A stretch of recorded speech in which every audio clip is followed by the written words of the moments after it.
As a guy, you should spend a lot of energy on being the best version of yourself. That should be a top priority. But are you devoting the same amount of energy to your hair? According to a study conducted by the International Society of Hair Restoration Surgery, hair loss in men becomes more rampant as they age. It is important that you pay attention to your hair and keep it healthy. Having thick, healthy hair requires more than just rinsing with shampoo. The thickness of your hair depends on what you eat, the amount of natural oils in your scalp, your sweat, and the products you apply or don't apply to your hair. Your daily choices affect whether or not you can grow thick hair. But don't worry, in this video I'm going to talk about what you should do, what you shouldn't do, and a few mistakes that prevent you from growing and maintaining thick hair. But before I do that, let's talk about some of the things your hair does that are perfectly normal, which might freak you out. Sometimes when you're worried about losing your hair, you're not actually losing it. You may end up contributing to your hair loss, so be aware, and don't worry.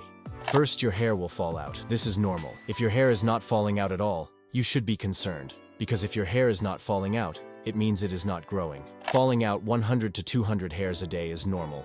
More is cause for concern. Second, when hair is wet, it sticks together and appears thinner, and you will be able to see your scalp. This does not mean you are balding unless you see a lot of scalp, in which case you are screwed up. I'm just kidding. Later in this video, I'll share some tips and tricks on how to deal with this. Third, a lot of you guys are worried about your hair thinning while you just have widow's peak. It's important to know the difference between the two so you don't lose sleep over something you can't fix. Widow's peak is just a different type of hair growth line. Instead of the hair growing straight, it will have a pointed end in the middle and going inward on both sides. If you're still not sure how to tell the difference, just look at Josh Duhamel and Chris Hemsworth. If your hair growth line is similar to theirs, you probably have a widow's peak when pulled back.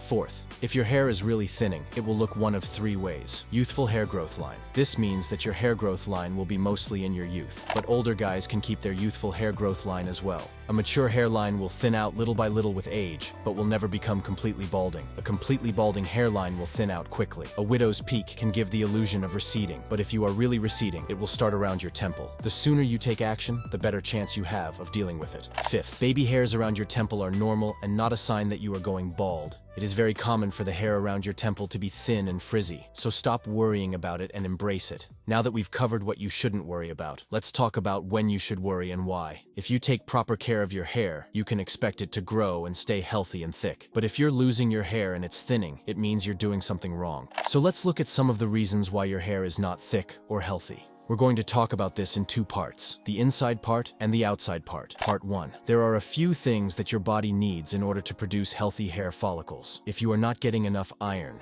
folic acid, zinc, vitamins B7 and B12, vitamin C and D, and if your body is not getting enough of these substances, your hair may begin to thin or go bald without getting enough nutrients and vitamins to help your follicles produce hair naturally.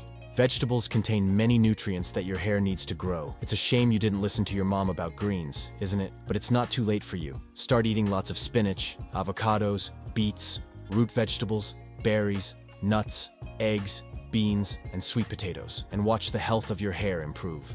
Stress. When your body is stressed, it processes cortisol, which can cause a condition called telogen effluvium. When this happens, hair falls out and hair follicles go into a long-term resting phase where no new hair grows. So make sure you get enough rest, eat healthy, exercise, and generally don't stress over things you can't change. And if you lead a stressful life, try to manage it as best you can. Part 2. The outer. The way you treat your hair makes a difference to how it grows. So here are some things to do and avoid.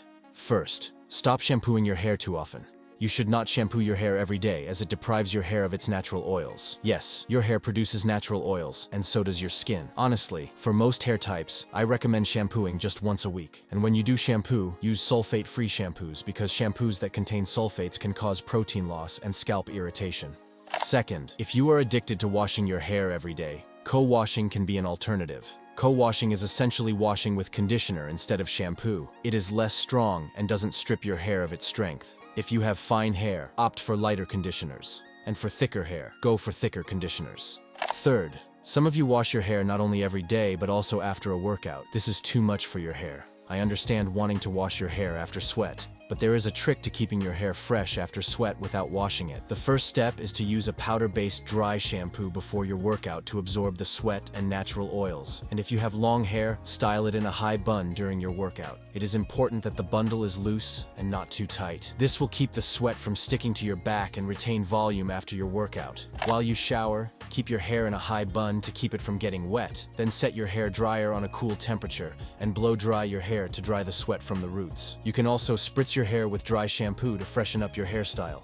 Fourth, when you blow dry your hair, always put the hairdryer on the lowest setting. Constantly run it through your hair, keeping it at least 5 to 6 centimeters away from your hair. I cannot stress how important it is to apply heat protectant before using any heat on your hair. This is because excessive heat can damage your hair. Even too much sun exposure can damage your hair, so try to use hair products with UV filters, like olive oil or peppermint oil.